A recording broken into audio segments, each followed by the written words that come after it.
In a not-so-far-away future, a Special Forces military unit called G.I. Joe is facing a new, almost incontrollable enemy in the form of nanotechnology. These robots, or rather, certified killing machines, are created with one mission and one mission alone: destroying anything that gets in their way. Now, it is up to the Joes to defeat them. The movie opens with France, 1641, where a man, McCullen, is arrested for betraying the king and selling weapons and ammunition to his enemies. Hoping to make an example out of him, the guards punish him by putting on a burning mask on him, imprisoning him, and leaving permanent damage. Before they do so, however, he swears revenge, ensuring the guards that his descendants will uphold his name.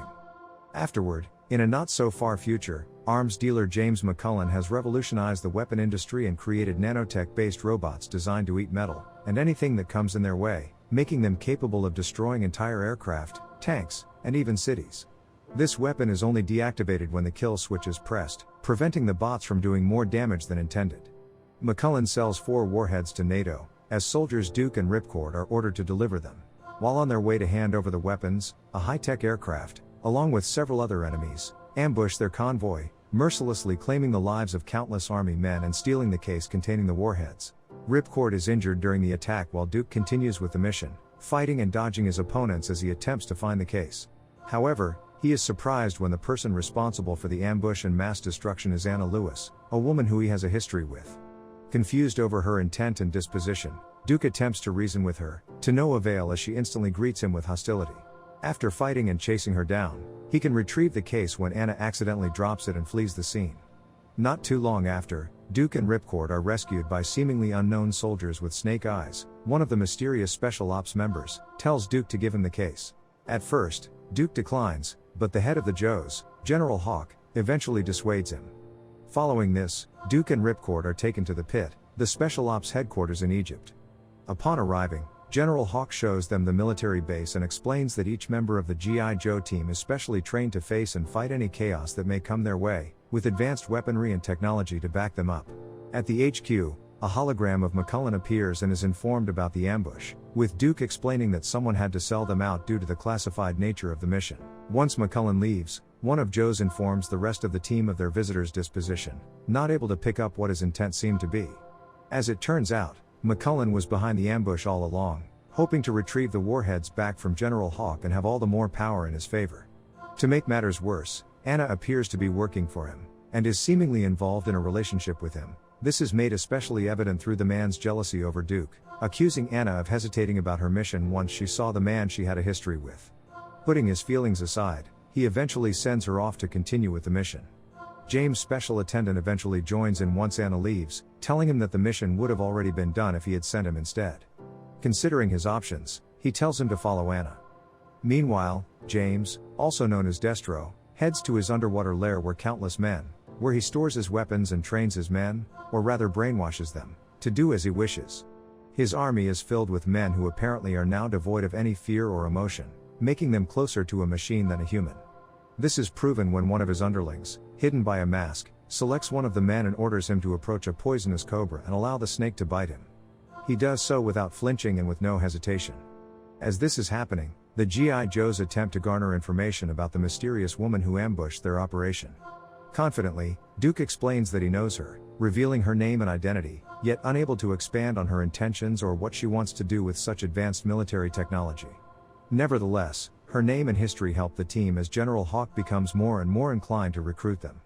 To make sure they're the right addition to the team, he has Duke and Ripcord start training and perform some tests, and despite a few hiccups here and there, sure enough, the 2 soldiers can prove their worth and are officially part of the G.I. Joes.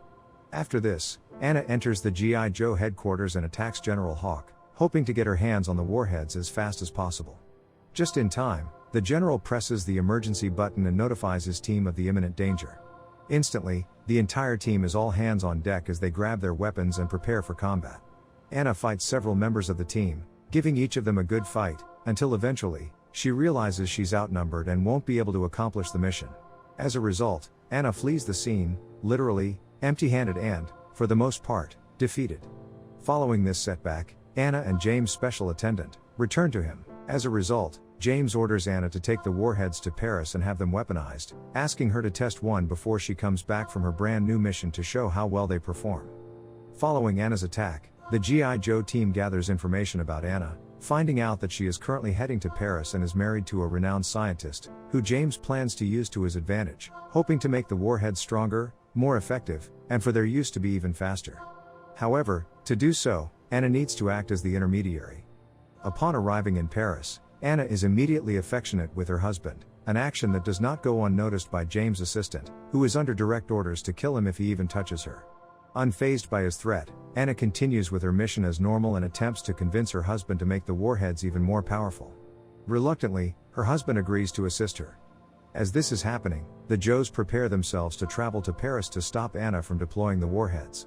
On their way there, Duke remembers his past with Anna, recalling his proposal and promise to keep her brother safe on the battlefield. However, when her brother is killed in combat, Duke can't help but feel remorse and embarrassment from not living up to his promise, secretly attending his funeral to avoid his now ex-fiancée, leaving her to deal with her grief by herself. Back on track, the Joes and Anna eventually cross paths, engaging in conflict and momentarily stopping Anna from firing the weapon she holds in her possession. However, the relief is short-lived as Anna once again escapes from the Joes and prepares to deploy the weapon. She launches the missile onto the Eiffel Tower as the touristic landmark also disappears completely before our eyes, the warheads devouring each little piece of the acclaimed tower. Duke eventually is able to scout the airplane from which the weapon was deployed and is able to hit the kill switch, successfully stopping the nanobots from doing any more harm. Nevertheless, the Eiffel Tower comes to its demise, collapsing on the ground. To make matters worse, Anna eventually grabs a hold of Duke and kidnaps him, leading him to James' underwater lair, eliminating a Joe from their obstacles and setting him up for potential pain. Once they return to James, Duke is immediately met with violence, screaming as he is beaten with different devices and weapons. As a result, Anna starts having flashbacks from their relationship, feeling tormented and guilty over her decision to bring Duke back to James, especially considering his feelings toward her.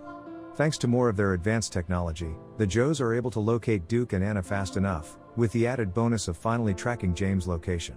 Before getting started on Duke's rescue mission and eventual confrontation with James, General Hawk gives a quick warning to his Joes, alerting them about the dangers of the mission, especially with James' possession of advanced technology, and telling the team they will not be judged if they decide not to participate in this particular mission.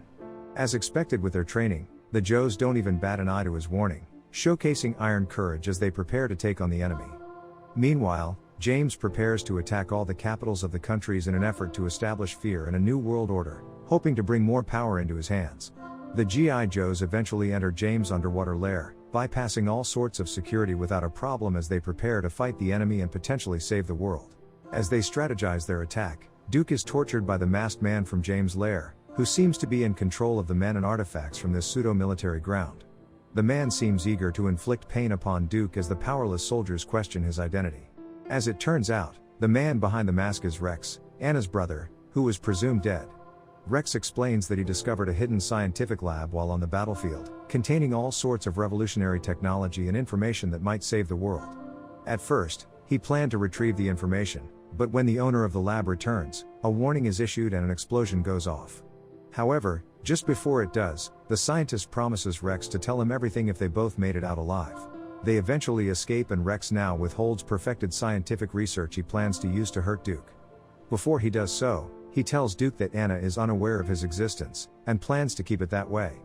Eventually, James launches the missiles as some of the G.I.s notice it from outside. They are able to stop a few of the missiles in mid-air, as the rest head inside the lair to finally stop James' madness. There, they find that Anna has been brainwashed and is currently under James' control, explaining her behavior and unbreakable obedience toward him. Fortunately, as Anna remembers her love for Duke, she eventually snaps out of her programming and goes back to normal. Anna rescues Duke as James and himself engaged in battle. As expected, Duke overpowers him, but Rex hits the self-destruct button as the base slowly but surely comes to shambles. Simultaneously, the White House is informed of this attack as they prepare to be all hands on deck and stop James and the nanobots once and for all. Ripcord attempts to stop one of the missiles but is unable to fire anything with the aircraft he's using. Eventually, though risking his life more than he should have, with a nanobot missile effectively attacking him, he gets them to work. Ripcord leaves the aircraft just before it explodes and returns home safe and sound. Even more, Duke and Anna escape the self-destructing base and finally return to the Joes. Rex now assumes the identity of the commander, healing McCullen from his injuries but transforming his skin into a metal-like mask, finally calling him Destro, making him now Rex's commanders, underling. Eventually, the Joes capture them and arrest them, finally clearing the world from the danger they represented. They go back to the pit as Duke and Ripcord are officially welcomed into the team. Just before the film ends, the president is seen ominously whistling, almost alerting the viewer that the danger is far from over. If you enjoyed the video, make sure you smash that like button, leave a comment, subscribe, and turn on notifications to help the channel out. Thank you for watching, and see you on the next video.